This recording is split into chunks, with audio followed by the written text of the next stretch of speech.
Hello everyone, welcome to our channel, and this is the second video of Backend Mondays. And the fun part is I am recording this video on Thursday.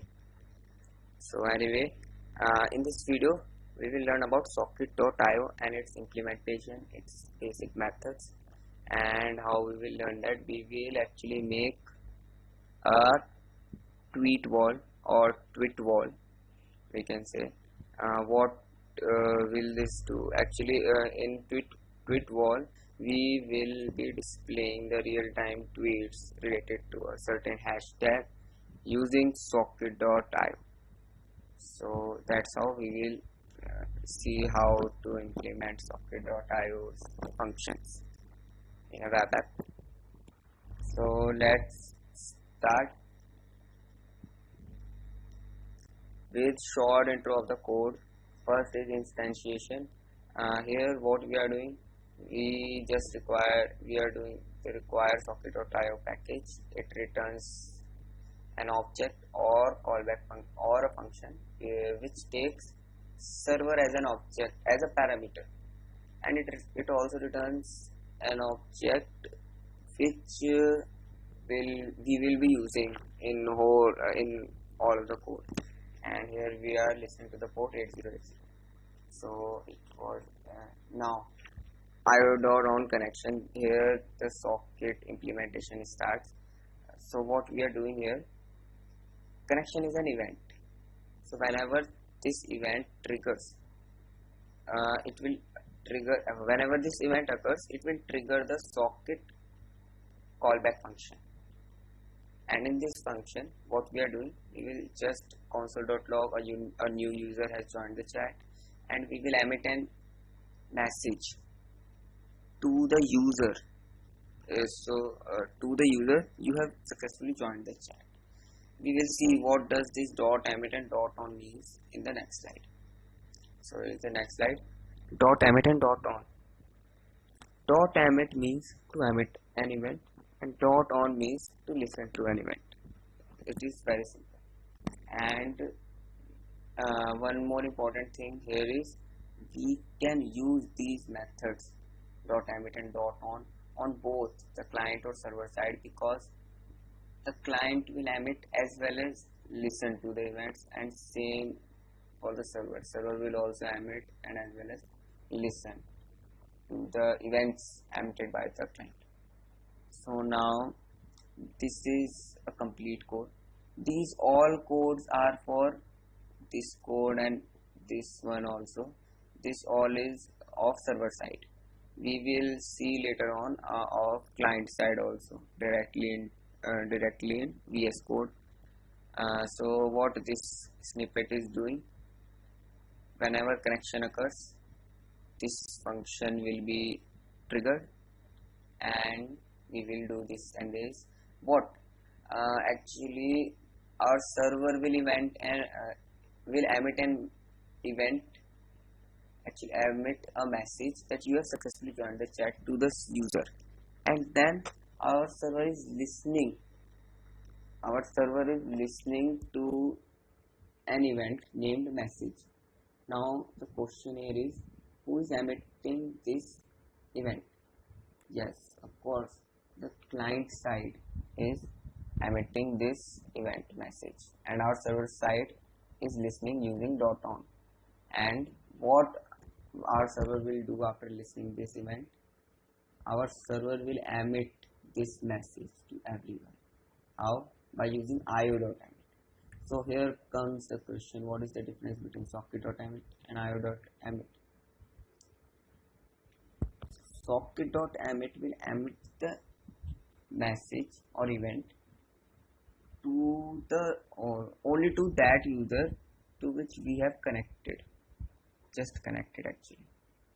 Okay, so socket.emit will emit to a certain user only, but io means everyone. io.emit will emit that message or event to every client who is connected with the server. Okay, so this was the difference between socket.emit, socket.io, socket.emit, socket.on, and io.emit, io.on. Now let's see the VS Code now. Okay, so in the VS Code there is this side is index.html is our client side. We have a very simple div tag here. We will fill this div tag with id wall with our tweets. So from where these tweets or data will be coming? From the server side, app.js. In app.js you can see this all is same as we have discussed in the slides and in the previous videos. This .env part and this tweet use of this tweet package. We are creating a event emitter object. Stream is that event emitter object, and we have hard coded hashtag India. So all the tweets related to hashtag India will be displayed on the page, and here starts our socket.io code. So whenever connection occurs, what we will do, we will trigger this callback function, okay, passing this socket object, event emitter object, and in this function what we are doing, we are using this stream event emitter object to listen to the tweet event. So what is happening here, there are two things, one is IO and one is stream. IO will listen to all the clients, and stream.on, it will listen to the event tweet from the Twitter side. So this should be very clear to you that io.on is listening to the servers, and stream.on is listening to the events of Twitter. Okay, so whenever someone tweets, this callback function will be triggered, and in this callback function our server will emit this new tweet, okay, to the user. So now, so from here our server has emitted the, what we can say, the new tweet. So now in the client side someone should be waiting to listen. Just here, socket.on new tweet. So here our client side is listening that new tweet. Whatever data is passed, this is the data tweet object.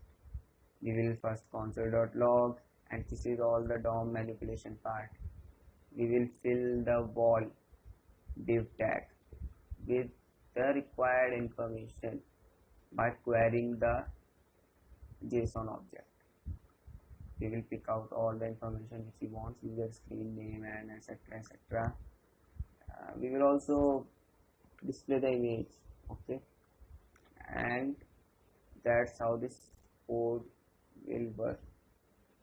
So we instantiate the socket object in client side using this line, okay, where socket equals to I. So this should be very clear to you. There is nothing rocket science in implementing socket.io. So let's run this code.